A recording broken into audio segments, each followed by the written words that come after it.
gente vai falar um pouquinho de futebol e qual que é a função social da Copa do Mundo dentro da escola, né, Fábio? Que eu acho que é importante a gente tratar de forma pedagógica e não de forma só do marketing, da festa, né, da venda, né? Enfim, é isso. Sobre a ideia da Copa do Mundo, acho que tudo surge através de uma demanda.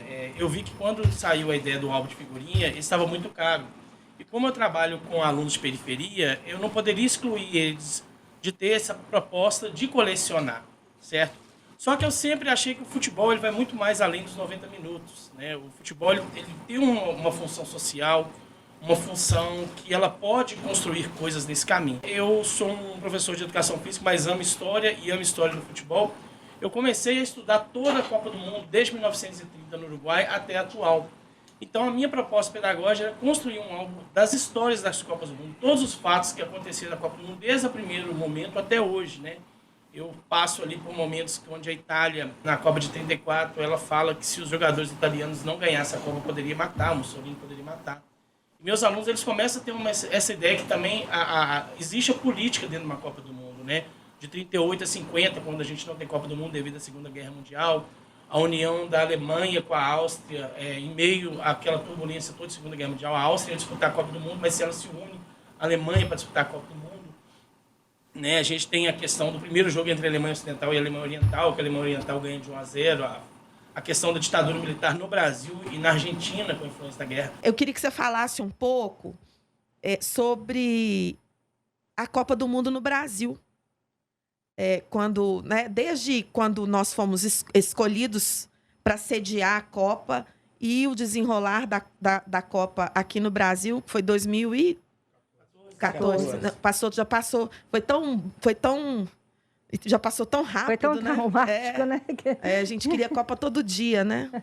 Porque foi mágico. Mas eu queria que você falasse um pouco do contexto social e político daquele período, que não é tão longe, né? E que desembocou aí depois no que nós vivemos aí no último período, com o desgoverno, né? A deposição da Dilma e o desgoverno do Bolsonaro, que vai acabar dia 31 de dezembro de 2022. Eu vou contar vou entrar nesse assunto, mas eu gosto de contar esse caso, porque assim, nós tivemos duas Copas aqui, a de 50 e a de 2014. E a Copa de 50, ela tem uma coisa muito parecida com a de 2014.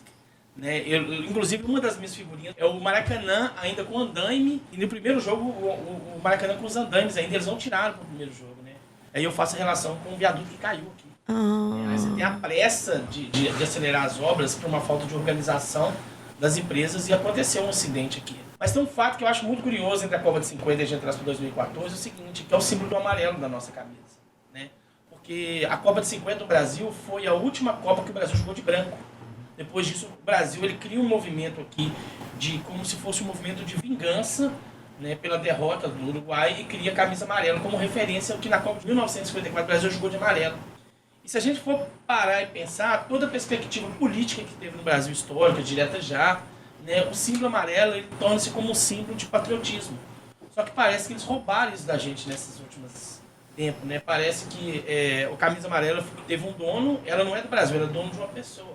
E eu acho muito importante nós brasileiros resgatarmos esse direito que é nosso. A camisa não tem dono, a camisa é nossa. Então verde ou amarelo, qualquer outra cor, não tem um dono no Brasil, né? E a gente fala isso o seguinte, que acho que talvez seja um dos momentos mais tristes que eu vi de um brasileiro foi quando vaiou a Dilma na abertura da Copa do Mundo. O Nelson Rodrigues falava que o brasileiro ele sofre com um complexo de vira-lata, né? Então parece que o que é de fora é sempre melhor do que o do nosso. E as pessoas não esquecem que assim, a Copa do Mundo ela tem outras perspectivas que não é só futebol.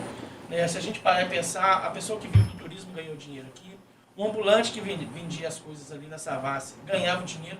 Então, a Copa do Mundo, ela movimenta não só as classes mais ricas, as classes mais pobres.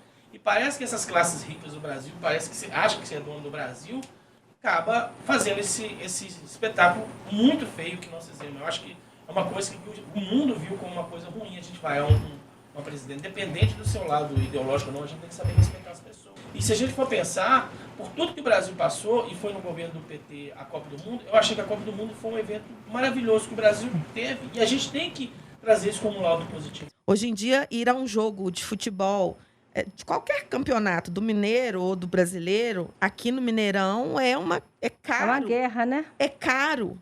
É. Né? Não tem mais o ingresso popular que qualquer um podia pagar. Né? Hoje é caro chegar, é caro permanecer, porque não tem mais aquele, né? Não tem mais o tropeirão com o ovo estalado lá vendendo nos bares, é outra coisa. Agora é fast food, é sanduíche de caixinha.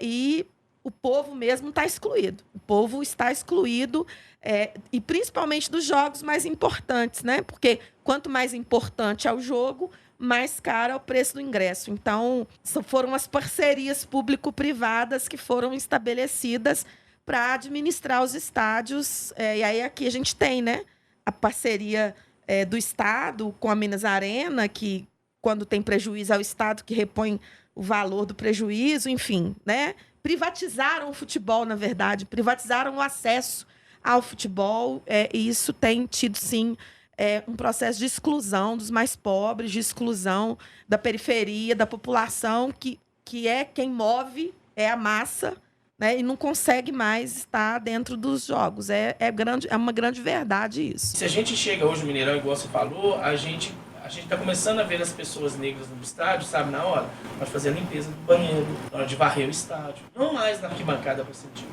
Eu acho que o futebol ele tem que ser embranquecido com o tempo, sabe? Isso é uma coisa que eu acho gravíssima, porque o futebol é o esporte mais popular do Brasil.